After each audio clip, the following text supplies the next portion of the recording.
Ladies and gentlemen, thank you once again for tuning in to a very, very special edition of the GOW, the Generation of Wrestling, the Shoot from the Hip. Boy, we just came off of a hellacious weekend of wrestling pay-per-views. We had two on WWE side alone, and then we capped the weekend off with AEW All Out.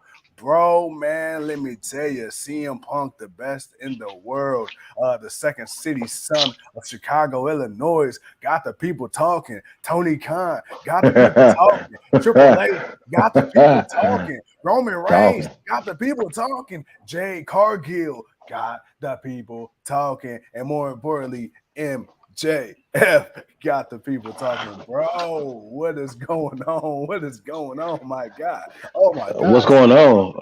CM Punk, bro. CM Punk said, if you want some, come get some. You know where to find me. Catch me outside if you want to. Oh, bro. Wow. What's going on is wow. A lot of people are talking. that's what's going on. Everybody is talking. Everybody is saying something. Lonnie, what's good? What's up? Man, Kevin, what's up, man? Kevin, what's going on, man?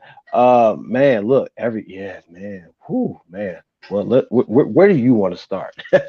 where does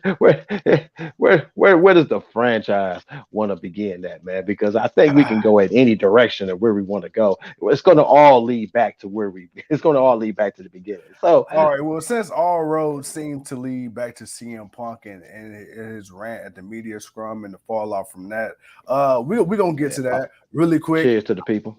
Cheers to the people. Really quick, man. A couple things I want to bring up. One, somebody else has been making a lot of noise. We're going to talk about MJF too. You definitely got to talk about MJF because we know we got some stuff in that. But somebody that's been making some noise, man. Jade Cargill, man. She set the internet ablaze last night as well. Came out with the She-Hulk attire. Had a match with Athena. She is now officially 37-0, proving that she is that bitch and will probably be that bitch for a very, very, very long time. Bro, I want to talk to you about Jade Cargill, man. She caught people off guard with the long hair, with the outfit, but more importantly, man, she really is reeking of star power. We talk about WWE and the amount of crossover appeal their stars have had. John Cena, the Batistas, the Rocks, the Sasha Bankses, the Trish Stratus of the world. And then, AEW, we're like, okay, what's that one standout star? Of course, you built the company, the women's side of it, anywhere around Britt Baker, but Jade Cargill, man, she has really proven to be one of those rare talents who has the ability and the star power to possibly be almost, I'm not going to say bigger than the business, but she can definitely make a bigger name for herself outside of pro wrestling, man. Talk to me. What do you think about Jade Cargill and the improvements she's made in the ring, but also just character-wise as well? Because she's killing it right now. She has come she has come almost how far can I say this?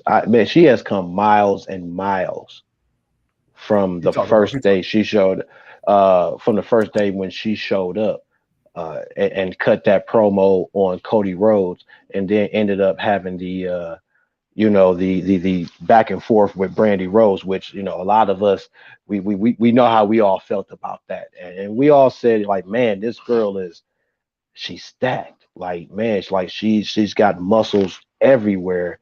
She's tall. Like, she has the look to be a beast. And yeah, obviously, man, she's an amateur. That was very, very clear from the beginning.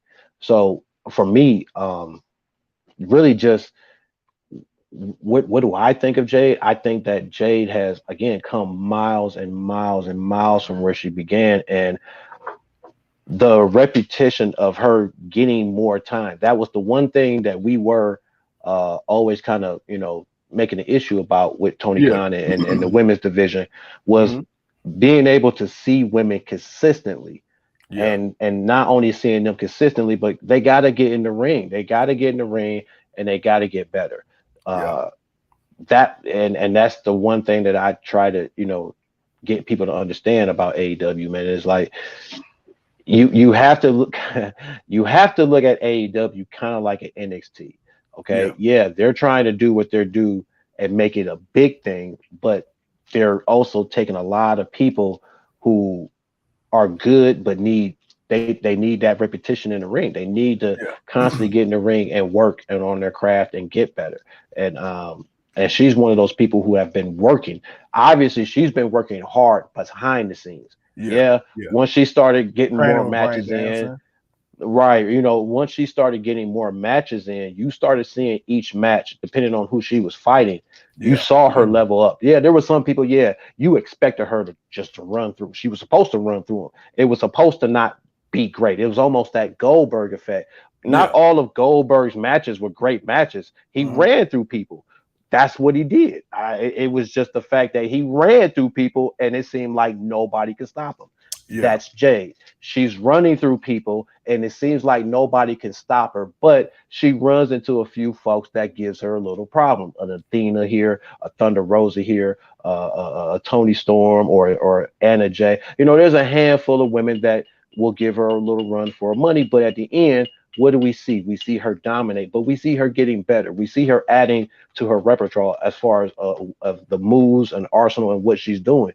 So look, she used to be green as shit, but now she's green like money. Now she truly green like money now because she is truly that she's truly that bitch. She is everything that she says she is. And there's the potential that it's like, man, you don't see women like that. Again, think of China. All right. China was an enigma. Like people, you never saw a woman like China. And then to see her not only be stacked, but she throwing bows with guys. Like, come on, man. Like that was that standout. And then, come along a little later, then you get like a Beth Phoenix or you get like an Awesome Kong. There's been a few women that have been dominant women, and they've had some success, but Jade has an opportunity to truly be a unique woman and set a new blaze, because when you really think about the potential of what she can be and some of the people she can have a match with, you can throw out the Britt Bakers, but I'm definitely gonna throw out the Charlotte Flair. Like a Jade Cargill versus a Charlotte Flair.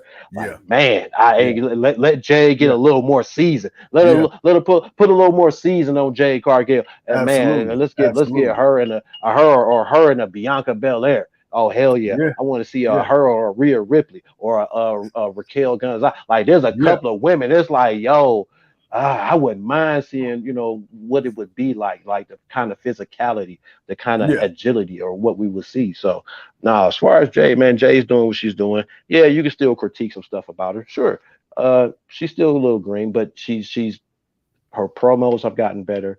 The way she talks has gotten better. When she speaks, it's like you gonna listen to it because she's gonna say some shit, and and her attitude, and she has the complete attitude that is like, bro, either you gonna love it or you gonna hate it, but either way it goes, if you loving it or hating it, you paying attention to it and it's working.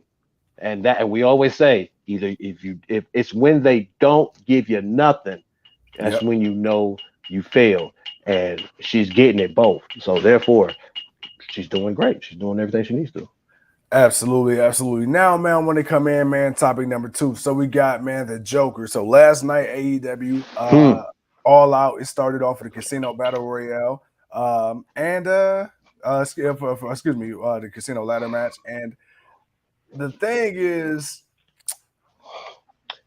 the match was terrible, but we all understood. The match was terrible. The match was terrible, but you and I, we kind of looked at each other like, oh damn, they starting off with this like right now.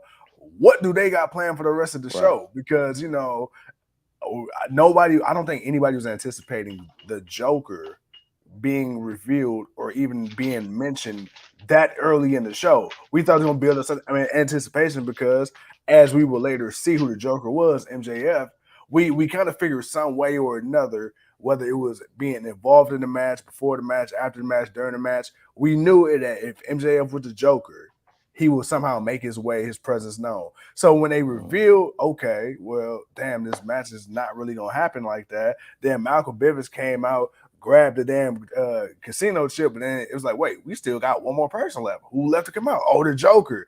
And then it's like Bivens handed the Joker the chip, and we like, all right, everybody start revealing themselves. And then it looked like the Joker was about to reveal himself. Like, nah. So then, you know, you and I, we looking at the body language, we looking at the height, the stature. We like, okay, he walks like somebody familiar. He's built like somebody familiar. And then, of course, man, later on, we will find out after CM Punk after he regains his AEW World Championship, making him a 2-time AEW World Heavyweight Champion against John Moxley. Really good match, by the way. We would then get, you know, this promo on the screen, right? And then the lights go dark. And then we get a voicemail with Tony Khan. And Tony Khan is pretty much, you know, he's like, I understand you don't care about the fans, but I do. I pay you X amount of dollars, whatever you want. He's like, but you got to show up at All Out. And you know what? I won't even force you to sign a contract extension. And then we get a clip, an old ROH clip of CM Punk talking about, you know, how he's the devil and the snake in the grass and all that. And then we get that infamous music. And then who do we get? We get that boy Maxwell Jacob Freeman, MJF. The last time he was in Chicago, he got booed to shits. He comes out today to a super mega ovation. And bro, let me tell you this. My man didn't have to say a damn word. He just let it. Hey, what could Jericho say? Drink it in, man. And that he did, bro. MJF is official like a referee whistle. He is the Joker. You still got him. You still got CM Punk, and you got to pay that off. What are your thoughts now that he is officially back? That Tony Khan was good. The call up. What up, man? First and foremost, man, give props to. Okay, let's go back a little bit. We had the conversation of the last time we saw MJF and what he said, and then the result of what he said and what happened. The suspension, not only was it just from Tony, but it came from the network. The network was unhappy about what happened. So it's like, yo, you got to put the hammer down. And but because of that getting out, that this is what, in which we all speculated, is this a work? Is this a shoot? Is this a work, shoot, work, shoot, whatever, man? What is this? What is it? So it's what's like, going all right, on? Right now it's but with AEW and they're not wanting to try to pull the wool over the sheep's eyes a little bit, you know, with things. They try to be transparent. Like, yeah, they got story, but you kind of got you got real heat. Like CM Punk and Eddie Kingston was real heat. Like them two guys really did not like each other. And we were the ones to receive a great match for it. But so you really have that, which is why we're talking today, because there's really that heat. So it made you question whether or not if this thing with MJF was really real. Was he really upset about, you know, all the issues that some of the other wrestlers seem to be still having today? Or was it something to work him for later on, knowing that, you're the hottest thing going. We want to put the title on you, but we need to put the title on you in a way where the people want it more than they thought they did. Right. Yeah. Which is why I'm like, man, if you gonna do something, and you gonna give CM Punk a contender for All Out in Chicago for the AEW championship. Right. I've been said MJF was the guy that you need to do it with. I'm like, man, you bring back MJF and he gets a title shot against Punk in Chicago and beats Punk again in Chicago for the AEW championship. That would have been great. I still stand with, I understand what the Casino Battle Royale was, but see, here's my reason why I feel like they should have did this, because honestly, you could the reveal I get, but he should have came out and challenged him right then and there. Yeah. Like he should have been able to come out and be like, yo, I'm back. Not only am I gonna beat you, but I'm finna beat you right now. Like I want this match right now. and get the match. And he should have beat CM Punk and won the championship. Like, dude, that would be and instead of us hearing CM Punk sitting at the podium, we would have got MJF sitting at the podium, and I'm pretty sure we would have got some other shit that he Yeah, probably would have said. yeah, So yeah, I again, so it's not like you still don't lose that dynamic of some shit being said, but I felt like, man, you could have that was the idea of going months into it. So yeah, now, all right, he's back now. He's got the chip. He's got the number one contendership. He's going to face Punk, but they just did a pay-per-view. So how long are we going with this? This is on TV. So you obviously we're going to watch this on TV. yeah, This is the yeah, feeling. We're getting this on TV. I didn't think we would get this on TV. This is why I kept thinking All Out, Chicago. He's got to walk out with the championship, which is why I felt like he should have walked out last night. And you could have built the second match for the because you could have just gave him the belt right now, and he could have just been coming in, cutting promos, doing what he's doing. You could build that back and forth with him and Punk. Cool. And then he could just beat Punk outright in a match. And then you move forward with MJF as your champion, because right now he is the hottest guy. And there are so many people that he can have a match with. And you can build up MJF as the ultimate heel champion. Like, again, there's still Darby Allin, there's still Jungle Boy, there's still other people. You still got Swerve. Now you got Ricky Stark. Now you got you got Miro if he wants to have that big monster guy. You still got Warlow, who's the TBS champion. You still got a lot of guys that have beef TNT with MJF. TNT. I'm saying TNT. You still got guys that have beef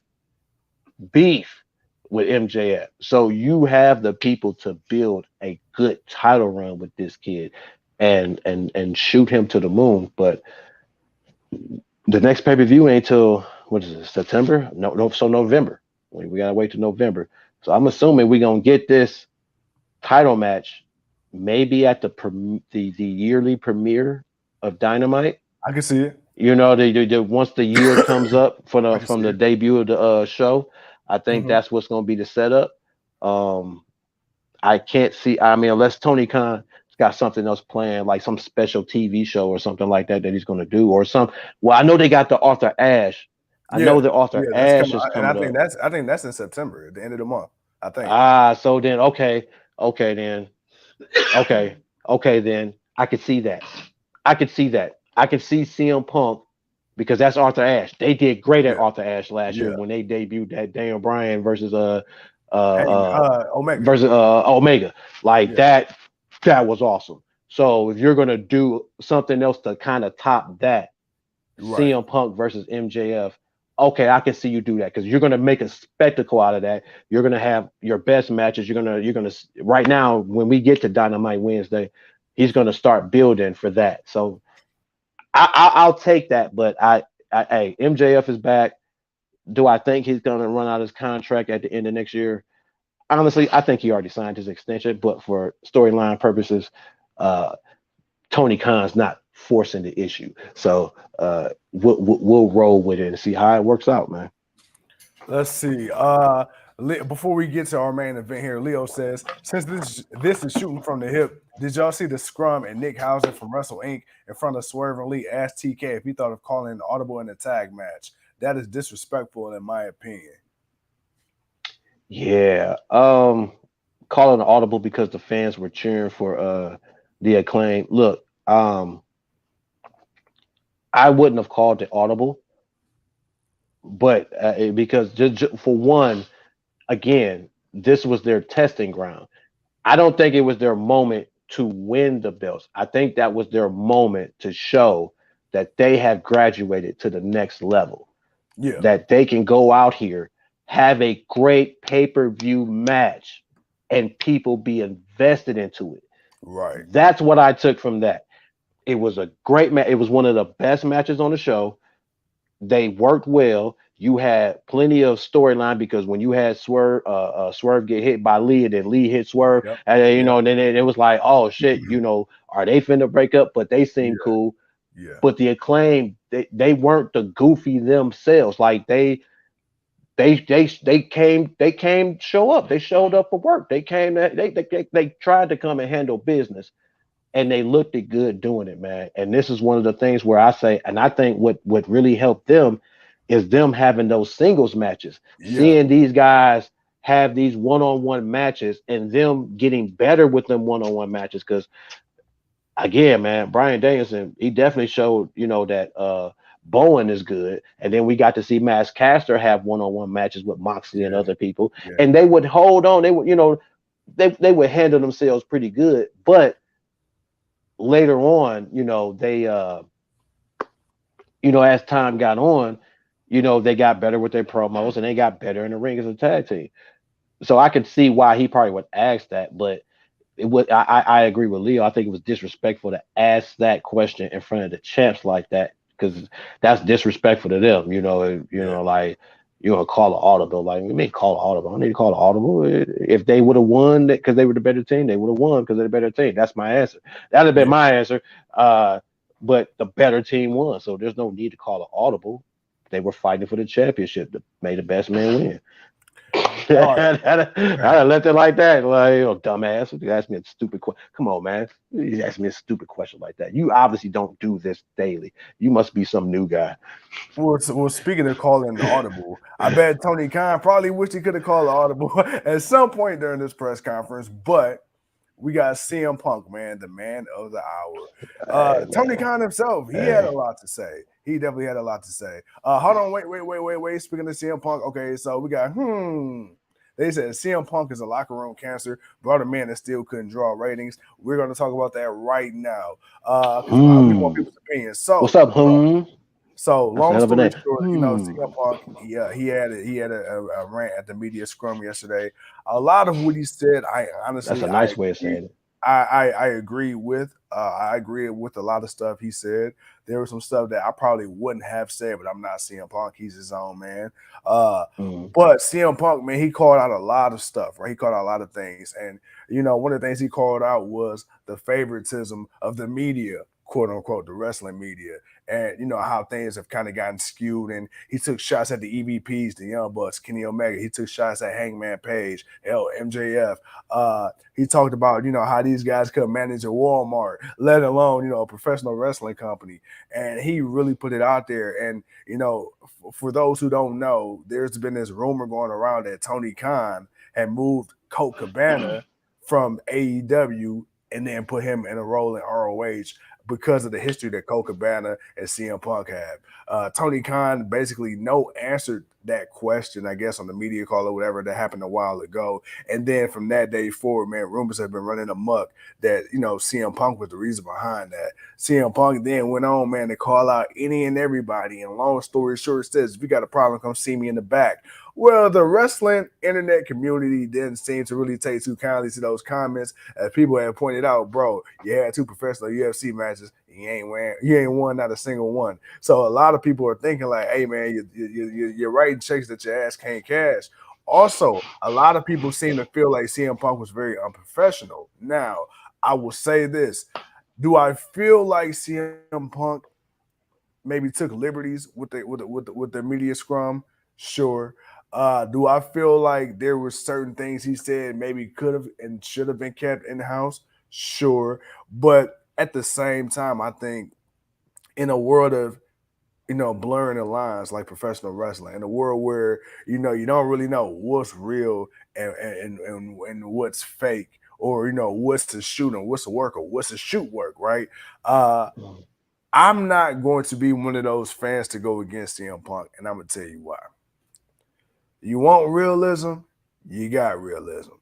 You want AEW to be treated like a professional sport, AEW tried to give you that, and which WWE more recently with their media scrum, they did a very great job production wise. You're not going to top WWE. I think what Triple H and WWE did over there in Carter Wells, wonderful. But let's not get it twisted. I'm pretty sure Cody Rhodes had told WWE, "Hey man, that's what we doing over here. I think that'll enhance your product," and it did. But the thing is with CM Punk, I feel like, hey, that's the media scrum is for.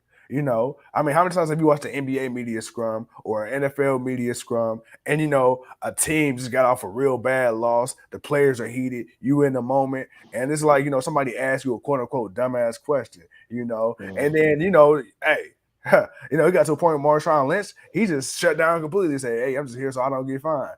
You know, now to bring it back, a lot of people are very upset. You know, he said some very derogatory things about Hangman Page. He said some very mean, derogatory things about MJF. He gave his honest opinions on the locker room. He talked about the whole situation with Colt Cabana. He talked about how the EVPs tried to undermine him by selling information and leaking information to the press, which shouldn't have happened. What are your thoughts on that? Because we see stories online, and here's CM Punk basically telling you, bro, people talk all the time, like the Dave Meltzers and stuff like that, you know, how they're cool with people in the industry. And for so long, it's been taboo to question that. Now you got CM Punk pretty much saying, hey, bro, like, fuck that. This is what goes on behind the scenes. And you got people maybe not liking the delivery. But do you think the fact that people don't like the delivery should take away from the actual message itself? Well, no, but and a lot of people also mad because they feel like that took the spotlight off of MJF and his big return as well. Got to throw that out there. It did, but if MJF had did a press conference, that wouldn't have been an issue. He didn't do that. And it's CM Punk. CM Punk wasn't supposed to come out there and just talk about MJF. That's not what he was supposed to do. Here's the problem, okay? As much as people want to just quickly blame CM Punk for the perception of who he is, and even if you, and what Leo's saying, even if it brought more attention and it is kind of a heel thing for CM Punk, here's the thing. He's not wrong in a lot of what he said, because information gets out somehow. You're asking these questions for a reason. If people are talking or they feel a certain type of way and they're running their mouths, and we're and Leo, Leo, I got it. Leo. Leo's on one today. And whom they both on one today. I see. What up? And whom they both he on one too. But look, it's not. I can't sit here and say this is all CM Punk. I can't believe that he just going to come in and just totally be this kind of asshole. I'm not saying that he doesn't have an asshole in him. Yeah, we know CM Punk is an asshole. We know he'll speak his mind, but a lot of other people ain't doing that, or they're doing it and they're doing it behind closed doors, or they're doing it and they're talking to people. If you think that all these questions are being asked, I mean, let's be honest, man. Okay, Colt Cabana's not being there. No one, even though they asked Tony Khan, and Tony Khan didn't say, you said, well, he didn't really answer it, but he never fired the guy. Okay, the guy's not fired. He was moved to Ring of Honor. Now, you could say, well, you could look at a lot of the decision makings that he's been making for the past year. Grayson is gone from the Dark Order. 5 is gone from the Dark Order. Like, the Dark Order is no longer the team that they were. So he didn't just let go of some people. He moved some people to Ring of Honor to give them an opportunity there so they can do other stuff elsewhere. All right. Colt Cabana wasn't doing shit on AEW. Let's be honest about that. He was not doing anything. He was just a part of the Dark Order. He wasn't really doing anything, man. So it's not like he was vital to what was going on. Yeah, maybe Tony Khan realized a guy like Colt Cabana would do better for him for Ring of Honor for what he's trying to do with that. You need kind of veterans like you need the kind of veterans like Colt Cabana and whatnot, especially for what it is that he's planning to do with Ring of Honor. But again, I'm not going to totally absolve Punk, but I'm not going to absolve Hangman Page for talking shit a couple of months ago, which is what brought on CM Punk saying what he had to say, which people seem to want to overlook. I'm not going to disregard the fact that the Young Bucks may be talking in the back and running their mouth. I'm not going to throw away the fact that Kenny Omega may be running his mouth and they may be saying something. You gotta look at all of that, man, and if you just gonna be one sided because you're just so used to the news saying, "Oh, this guy is this guy is that, this is what this guy is like." I'm sorry, man. Jericho spoke. Jericho said, he kind of hit on some shit too. So it's not like, nah, man. Jericho said some of the same things that Punk is saying. So I don't see people bashing Jericho. Regardless to what you say about what Jericho is doing in AEW, I'm not seeing that. So I'm not going to sit here and look at this like, oh man, CM Punk is being a cancer to the company. Now this could be a work. This could be a work, but I think it's a shoot work. I think it's a shoot. It's real, but they're gonna use it to work out however they need to work out. But if there is an issue, and that's also too, Leo. A lot of them seem to ask a lot of stupid, dumbass questions that also irritated Punk because it's like, bro, why do I gotta talk about this stuff? Like, why are you asking me this question? Like, why aren't you asking me about the match? Why aren't you asking me about why are you asking me about Colt Cabana? Like, I understood that totally, regardless of how people want to feel about what he said. I totally understood that. Like, bruh, we ain't talked since about 2013, 14. I don't care about that dude. Tony Khan can do whatever he want to do. He can keep him. I don't give a shit. That dude ain't got nothing to do with me. I ain't got nothing to do with him. Why are we talking about this? I ain't got no power in to say, oh, get rid of this dude or get rid of that dude. I didn't come here for that, man. I came here to grow with the young talent and fight some people I ain't never fought before. So yeah, man, I'm like, I get that. Too. CM Punk, not to cut you off, but CM Punk, and Cody and the EVPs, they already had issues before, because you got to think about it. When AEW first started, they wanted to bring in CM Punk, and then CM Punk was, pretty much saying how unprofessional they were in their approach. They didn't approach them formally. Which they were. They were like, in a way, they were. Like, bro, don't offer me no job through a fucking text message. So it's like, you got to understand, this isn't all just coming out of nowhere either. And then, we understand, like, before CM Punk got to AEW, who was AEW? Colt Boom Cabana, right? And so when you start hearing all this other stuff about the favoritism, and that's kind of the issue that you have. And this is what Cody spoke on. He said, it's hard being in a management position where you're still an active wrestler, because honestly, as much as you try to be impartial and you try to keep things separate, look, prime example yesterday, the Young Bucks, love the Young Bucks, love the Elite. They became the first ever trios champions. Not saying that was necessarily a bad move, but come on, man. You can't sit there and say that the strings and the power that they have didn't play a role in that. Now, I'm not saying that the other option would have been a better option, but the thing is, again, Tony Khan has the final say, but you still have advisors who are advising you on storylines, who are advising you on certain people in the company, bringing them in, kicking them out, whatever the case may be, that are still actively wrestling. So as much as you want to say you want to keep it separate, hey, man, let's call a spade a spade. You really can't.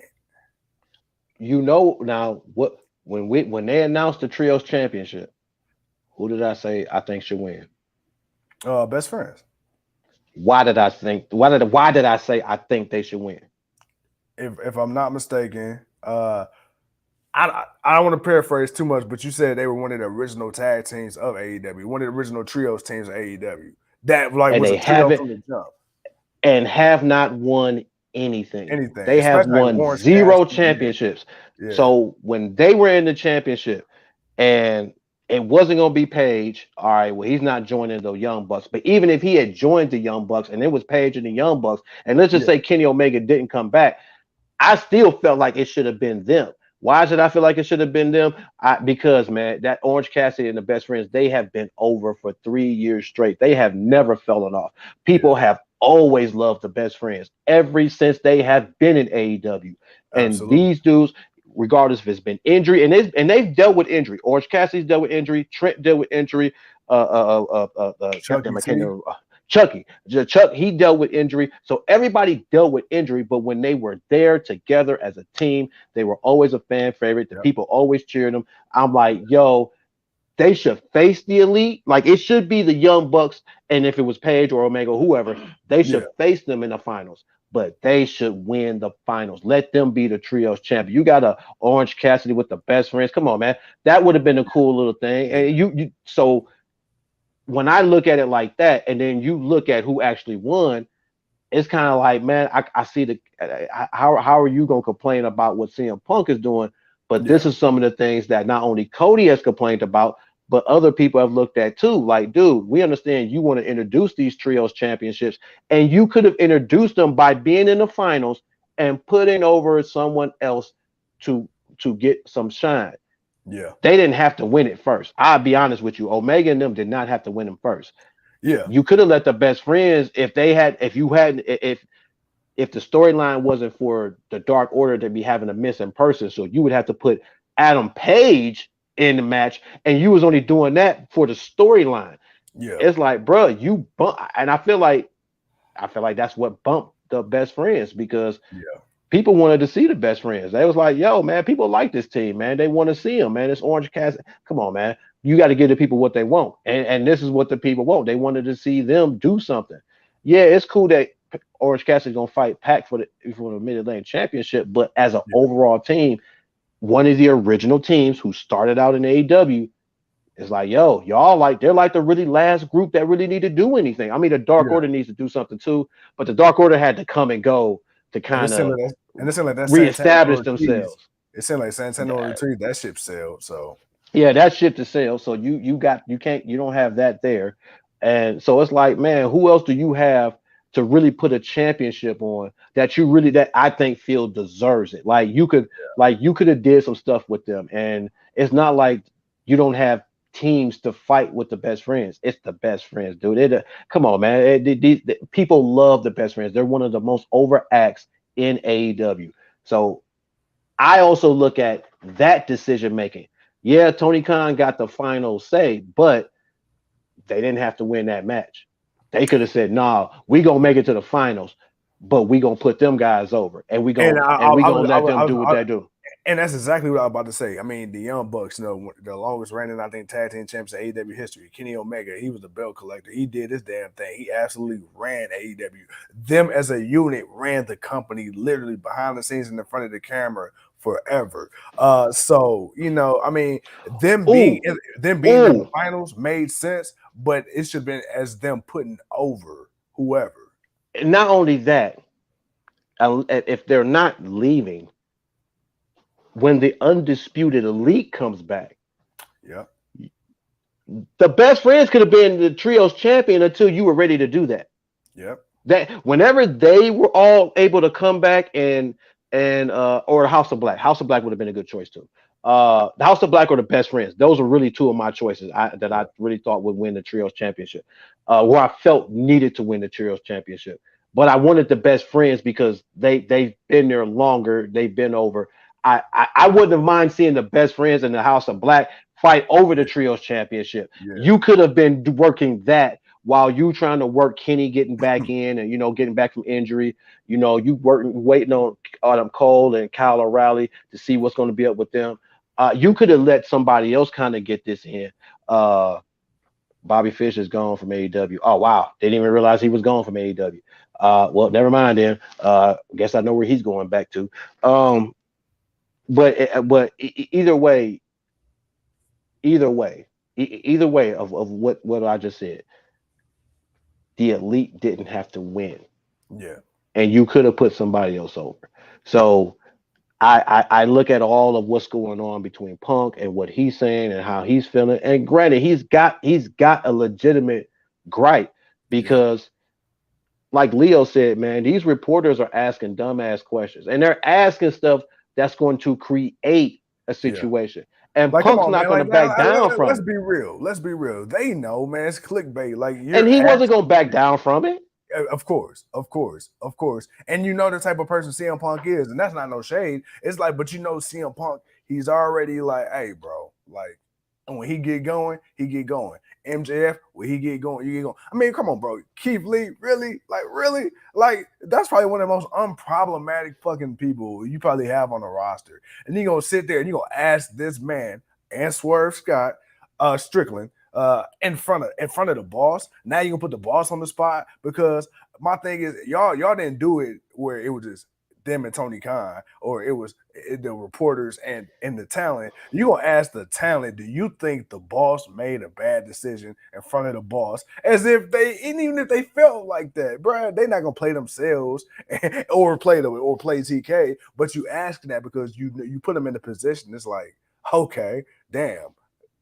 What do I say? Bam, clickbait, and this is like you can't sit up there and ask these questions as a what did the Pope say to us, man? When we was talking, he was asking certain questions, and we were trying to not be disrespectful, but we had to get the answers. Just say what you had to say. He said, just say what you got to say. Ask the hard-hitting questions. We'll deal with that later. But the thing is, it's like it'd be different if they asked the hard-hitting questions that actually had something to do with the pay-per-view or that led up to the pay-per-view. See, y'all took the focus completely off the pay-per-view and they asked about some other shit in CM Punk. Like, bro, like, why? Colt Cabana ain't here right now. He wasn't fucking All Out. He didn't re-debut. Why are we talking about this right now? But you know what? Okay, cool. Since we seem to be leaking information, since I seem to be the topic of conversation, let me save everybody the time and the trouble. And I'm gonna say this.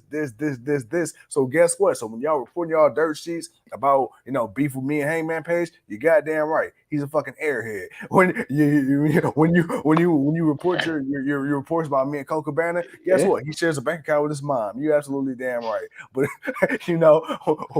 when you want to talk about me and Mox, do I feel like that quote was by our correspondent, by the way? Yeah, so. But that's that, man. But yo, Leo's before we wrap up, man, because we still got a Monday Night Raw tonight for y'all. Leo says, when the fuck are we gonna get franchising to go the GOW in the media scrum room asking legit questions? Bro, trust me, I've been reaching out to AEW. A lot of politicking involved when it comes to media and press passes and stuff like that. As you see, the usual suspects, the Brian Alvarez, the Nick Hausens, and some of the other more popular brands, they're the ones that get it, the Fightfuls and all that, which, I mean, I understand it is what it is, but trust me, man, it's not for a lack of trying. We ain't stopping, can't stop, won't stop, can't stop, won't stop. But we got to work our way to the top, you know what I'm saying? But hey, look, y'all know how we do. We got Hall of Famers on the show. We got current champs. We got ex-champs. We got, former WCW up and coming runners. We got up and comers. We got indie guys. You know how we rock, man. We and we got you. We got y'all. We got y'all. So and by the way, y'all done showed out for us, man. All weekend, numbers, man. Our YouTube channel has been blowing up. The Facebook, man, Instagram, everything. Every day, y'all, man. Right now, it's y'all. So we would love to get in, on these backstage things. We've been on plenty of media calls, but to actually be present on location, press pass situations, a little. We still work in progress, but we're gonna get it. Don't worry, we'll get there. But yo, just keep the notifications, because when we come on and y'all looking in the background, like, hold up, where y'all at? Y'all ain't where y'all supposed to be at. Where y'all? You'll know. And when you know, you'll know. So I'm gonna leave it like that. Yes, sir. But yo, with that being said, for the time being, ladies and gentlemen, thank you once again for tuning in to another episode of GOW Special Shooting from the Hip Edition. Tonight, man, in a few hours, we're coming to you live and direct with that Monday Night Raw review. Looking forward to see the fallout from Clash at the Castle. Other than that, too, Cole, before we get off the air, do you have anything else you want to say to the people, man? No, man. Like I said, man, we can take some of this for what it's, for a grain of salt. But at the same time, if you think every person in wrestling is friends with everybody, you're madly mistaken. Wrestling is no different from any other workplace. You work in a place where you have people that you just sometimes just don't give a fuck about. And best believe wrestling is no different. The only difference is they get to go out in the ring and actually have they get to actually go out in the ring and have a match about the shit. You get to go have a sit down with HR. That's what you get to go do. So it's either HR or the police, one or the other. So you don't get the luxury of what they get. So to think that you don't have guys who don't think of other people, I think that's kind of the man, I think that's kind of the sadness of some people. I'm not saying you can't have an opinion, but look at things from both angles. Because I'm not gonna sit here and just think CM Punk is just this dude is just this toxic. No, does CM Punk say some shit? Yeah, sometimes he says some shit and he damn Punk. All right, well you didn't say it now, so right. Let's see where this go. Let's see where it goes, because you know something finna come from it, but you gotta also listen and understand. You gotta look at everything. And if you're not gonna look at everything, then continue to be one-sided about it and bitch and complain. But that ain't what we do here, man. We don't do that. We try to look at everything from both sides, but at the same time, see me outside, bitch. Yes, sir. Yes, sir. Yes, sir. Nah, man. But other than that, man, I'm good, man. Let's get on out here, man. We'll see y'all tonight. Yeah, with that being said, ladies and gentlemen, I am the 29-year-old piece of gold. He's too cold, and we'll see y'all in a minute. Peace. Ciao.